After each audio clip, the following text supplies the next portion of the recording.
नमस्कार, आप देख रहे हैं समय नाउ। मैं हूं राजेश राठौर। आज एक ऐसी शख्सियत से हम आपको मिला रहे हैं जिनके बारे में ये कहा जाता है कि वो शिक्षा की देवी हैं।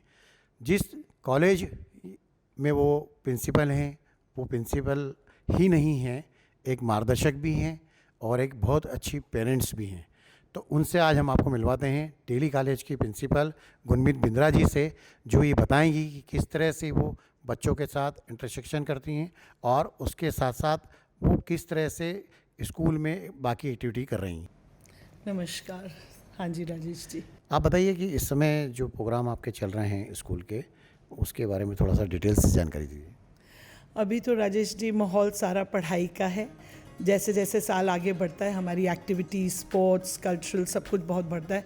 लेकिन अभी तो हम अपना जो हमारे 10th और 12th के बोर्ड रिजल्ट्स हैं, CBSE के, IGCSE के, अभी तो हम उसी की ग्लोरी में हम मज़ा ले रहे हैं। हमारा बैच एवरेज पूरा जो क्लास 12 का है 5% से बड़ा है। हमारा क्लास 10 का CI का बैच एवरेज 14% से बड़ा है। और हमारे बच्चे बहुत ही अच्छे अच्छे कॉलेजेस में गए हैं। आप जानते होंगे कि लॉ कॉलेज ऑक्सफोर्ड का है, उनके कंट्री कोटा होता है। तो हिंदुस्तान से हर साल वो सिर्फ एक बच्चे को लेते हैं। तो इस साल आप मानेंगे हमारा दिल्ली कॉलेज की सारा लुनावत ने वो सीट ग्रैब कर ली है और IIT में हमारे बच्चे क्लियर किया है और आईवी लीग यूनिवर्सिटीज़ में गए हैं बच्चे। तो दिस ईयर हैज़ बहुत ही अच्छा साल हमारे लिए रहा है। और मैं पेरेंट्स को भी कहती हूँ, अपने ओल्ड एलियंस को, सबको मैं यही कहती हूँ कि जब बैरक ओबामा ने अपना संभाला था यूनाइटेड स्टेट्स का रिस्पॉन्सिबिलिटी, तो कुछ ही देर बाद उनसे किसी ने पूछा कि आपका क्या कहना है यूनाइटेड स्टेट्स के बारे में, उसकी प्रोग्रेस के बारे में। तो उन्होंने बहुत अच्छे से बोला था कि we have taken a huge leap forward but we have a long way to go. तो दिल्ली कॉलेज ने बहुत ही अच्छी जंप मारी है, लेकिन अभी हमको और दूर जाना है, हम इतने पे रुकने वाले नहीं हैं। मैडम, आमतौर पे ये माना जाता है कि स्कूल में पढ़ने वाले बच्चों को लेकर जब उनका टैलेंट पता करने की बात सामने आती है, तो वो टैलेंट कैसे आप पता कर लेते हैं और बच्चों को किस तरह से उस डायरेक्शन में जो है मोटिवेट करते हैं? टैलेंट पता करना या उनको कहीं भी डायरेक्शन देने के लिए सिर्फ एक ही तरीका है, बच्चों के साथ कनेक्शन बनाना। हमको बच्चों को सुनना है, उनसे बात करनी है, उनको समझना है और उनके थॉट प्रोसेस में जाना है। हम सिर्फ ये नहीं कि वो क्लास में आए, पढ़ाई करी और चले गए। बच्चों के साथ एक जो रिश्ता बनाना है ना, वो रिश्ता जब बच्चों का टीचर का बनता है, जैसे गुरुकुल में होता था। गुरुकुल में हमारे जो गुरु होते थे वो हर बच्चे को कितने अच्छे से जानते थे और पता था कि ये हमारा आर्चरी में अच्छा है, ये हमारा इसमें अच्छा है। तो जब टीचर्स बच्चों के साथ रिश्ता बनाती हैं, उनको समझती हैं, उनको सुनती हैं। तो आपका क्या मदर रिलेशन है उनसे? बिल्कुल, हम टीचर्स तो पेरेंट्स की तरह ही हैं स्कूल में, और स्पेशली बोर्डिंग स्कूल में तो हम बिल्कुल ही पेरेंट बन जाते हैं। तो वो तो एक बहुत नेचुरल, और जब हम अपने आप को बच्चों का पेरेंट समझेंगे तो फिर ये बातें, फिर हमको एफर्ट ही नहीं करना पड़ेगा रिश्ता बनाने के लिए या उनको सुनने के लिए। फिर ये एक बहुत ही स्वाभाविक तरह से आता है बच्चों के लिए, और बच्चे भी बहुत अच्छे से रिस्पेक्ट करते हैं, रेसिप्रोकेट करते हैं। और मैं हमेशा कहती हूँ, आप किसी को भी बेवकूफ़ बना सकते हैं, बच्चों को नहीं बना सकते। बच्चों में एक गॉड गिफ्टेड सेंस होती है to be able to make out के कौन टीचर्स हमारे को जेन्युइनली प्यार करते हैं, जेन्युइनली इंटरेस्ट लेते हैं, और कौन दिखावा कर रहे हैं। तो अगर हम जेन्युइनली बच्चों के साथ कनेक्टेड रहें तो मेरा बहुत फर्म और स्ट्रॉन्ग मानना है कि हर बच्चा कहीं ना कहीं किसी न किसी चीज़ में टैलेंट दिखाता है। एक्चुअली मैम, मैं ये जानना चाहती हूँ कि आप स्पोर्ट्स में बच्चों को क्या क्या एक्टिविटीज़ कराती हैं? स्पोर्ट्स तो हमारे लिए रिलीजन है, धर्म है हमारा दिल्ली कॉलेज में और हम हमेशा बहुत अच्छे रहे हैं स्पोर्ट्स में, अब और भी अच्छे रहे हैं।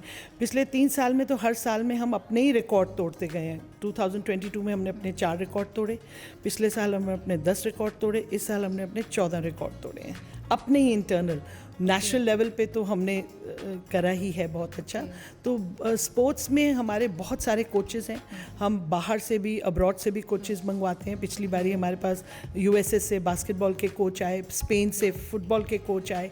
तो बहुत सारे, जिसको बोलते हैं स्पोर्ट्स क्लिनिक्स, जो इंडिया में कैंप्स कहते हैं, तो वो हम बहुत सारे स्पोर्ट्स क्लिनिक्स करते हैं। और हमारे अपने भी टीचर्स और स्पोर्ट्स के जो कोचेस हैं बहुत ही डेडिकेटेड हैं, और स्टूडेंट्स, बच्चे बहुत एंथुजियास्टिक हैं स्पोर्ट्स के बारे में। और हम लोग नेशनल लेवल पे कई गेम्स में तो मतलब हमारा कोई मुकाबला ही नहीं है, चाहे वो शूटिंग है, चाहे वो टेनिस है, basketball, soccer, chess, we are very very good with all of that. Great ma'am. Actually एक ये चीज़ भी कि आजकल जो बच्चे होते हैं उनको सोशल रिस्पॉन्सिबिलिटीज़ या एक्टिविटीज़ कराना बहुत ज़्यादा ज़रूरी होता है, समझाना भी बहुत ज़रूरी होता है। तो आप इसके लिए उन्हें क्या समझाती हैं, उन रिस्पॉन्सिबिलिटीज़ के बारे में क्या उन्हें बताती हैं?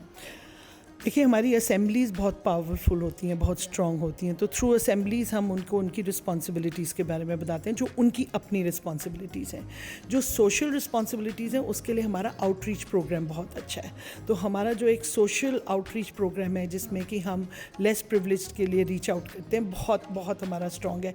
हमारे पिछले साल मतलब ये अभी फरवरी मार्च में ही हमारे कुछ बच्चे मिल के आए और उन्होंने एक बहुत अच्छा इनिशिएटिव लिया। खुद से ही आए मेरे पास और बोले कि हम ना, हमारे जूते बड़ी जल्दी छोटे हो जाते हैं मैम, और इतने महंगे और अच्छे जूते होते हैं, तो हम इनको दान करना चाहते हैं, गिफ्ट करना चाहते हैं। सो आई सेड वेरी गुड। उन्होंने इतना अच्छा उस इनिशिएटिव को SOLE SOLE और SOUL जैसे होता है, तो soul for the less privilege करके उन्होंने वो प्रोजेक्ट किया। और सारे स्कूल से बच्चों ने कितने जूते इकट्ठे करके जाके जो लेस प्रिविलेज स्कूल्स हैं वहाँ पे जाके उन्होंने बांटे, और ये बच्चों से ही आया था। ये तो एक बहुत छोटी सी एग्जांपल है, पर अपनी जिम्मेवारी खुद के लिए, अपनी जिम्मेवारी अपने परिवार के लिए, और अपनी जिम्मेवारी सोसाइटी के लिए, ये डेली कॉलेज का एक बहुत ही अहम एजुकेशन का हिस्सा है। ज़रूरी होता है मैम, जब तक हम सोशल वर्क नहीं करेंगे हमारे अंदर वो चीज़ नहीं आ पाएगी कि हम दूसरों की मदद कैसे और करें। ये नया काम नहीं है, ये डेली कॉलेज में सालों साल से चलता आ रहा है।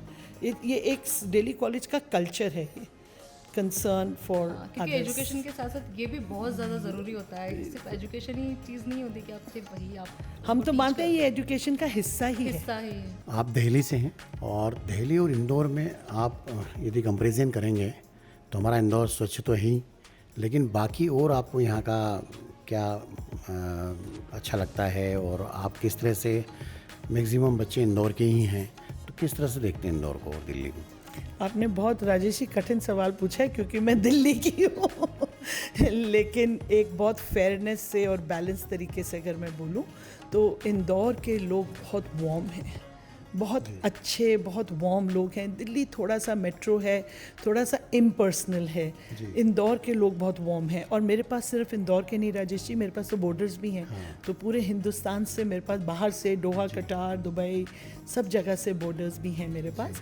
और वो सब लोग आके इंदौर के कल्चर को भी बहुत अच्छे से अपना लेते हैं। तो क्योंकि हम इंदौर में हैं, तो इंदौर का तो कल्चर हमारे इंस्टीट्यूशन में है ही, लेकिन क्योंकि हम एक pan India, pan world institution है, और बहुत हमारा इंटरनेशनलिज्म बहुत ज़्यादा स्ट्रॉन्ग है। अभी भी 2 बॉयज़ मेरे पास आए हुए हैं बाहर से, तो हमारा इंटरनेशनलिज्म भी बहुत स्ट्रॉन्ग है। तो एक बहुत, जिसको बोलते हैं ना, बहुत ब्यूटीफुल बैलेंस है ऑफ हमारा अपना मध्य प्रदेश और इंदौर का कल्चर, और इंटरनेशनलिज्म का कल्चर, और नेशनल कल्चर।